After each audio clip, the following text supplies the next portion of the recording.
शिवपुरा गांव में रहने वाली आरोही एक खुशमिजाज लड़की थी, लेकिन कुछ दिनों से उसके चेहरे की चमक धीरे धीरे गायब होने लगी।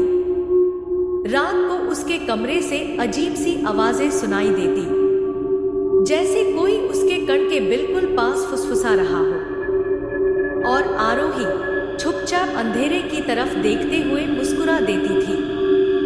उसकी वो मुस्कान बिल्कुल पराई लगती थी। एक शाम आरोही घर से बाहर गई, लेकिन वापस कभी नहीं आई। गांव वालों ने कहा, यूं अंधेरी गली की तरफ जाते देखा था।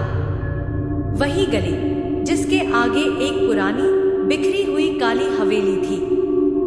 और कहा जाता था, वहां किसी वक्त एक औरत कला विद्या करती थी और उसकी आत्मा अब तक वहां भटक रही है। आरोही की बहन मीरा उसे ढूंढते ढूंढते हवेली तक पहुंच गई। अंदर कदम रखते ही एक ठंडी हवा ने उसका स्वागत किया। दीवारों पर पुरानी तस्वीरें लटकी थी, जिनके चेहरे काट दिए गए थे। फिर एक कमरे से आवाज आई, आरोही की आवाज, लेकिन अजीब, ठंडी और बहरी। तुम यहाँ क्यों आई? अब वापस नहीं जा सकती। मीरा ने दरवाजा धक्का दिया और उसके सामने आरोही खड़ी थी। उसकी आंखें बिल्कुल काली, जैसे उनमें पूरा अंधेरा घुला हो। आरोही के पीछे एक काला साया खड़ा था। उसका कोई साया जमीन पर नहीं पैर रहा था। वो धीरे धीरे लंबे हाथ बढ़ते मीरा की तरफ आने लगा। मीरा ने तुरंत आरोही का हाथ पकड़ा और भागते हुए हवेली से बाहर निकली।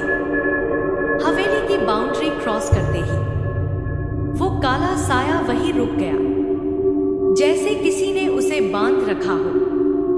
आरोही बेहोश होकर जमीन पर गिर गई। गांव के बुजुर्ग ने बताया, जादूगरनी ने मरने से पहले श्राप दिया था, जिस लड़की का दिल सबसे साफ होगा, मैं यूज अपना घर बनाऊंगी। आरोही एक बिल्कुल साफ दिल की लड़की थी और जादूगरनी की आत्मा उस पर कब्जा करना चाहती थी। उस रात आरोही को मंदिर में रखा गया।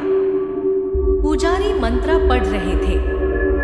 जैसे ही रात का 12 बजने लगे, मंदिर के सारे दीपक अपने आप बुझ गए। आरोही की आंखें खुली। उसने धीरे से कहा, वो आ गई। मंदिर के दरवाजे के पीछे से वही काला साया नजर आया, लेकिन इस बार वो हवेली से बाहर निकल चुका था। आरोही चीखने लगी और उसके बाद कोई नहीं जानता कि उस रात क्या हुआ। ऐसे ही दोस्तों, मजेदार कहानियां सुनने के लिए हमारे चैनल को सब्सक्राइब करें और बेल नोटिफिकेशन ऑन कर लें, क्योंकि जैसे ही हमारी नई वीडियो आए वो सबसे पहले ऐप तक पहुंचा दीजिए।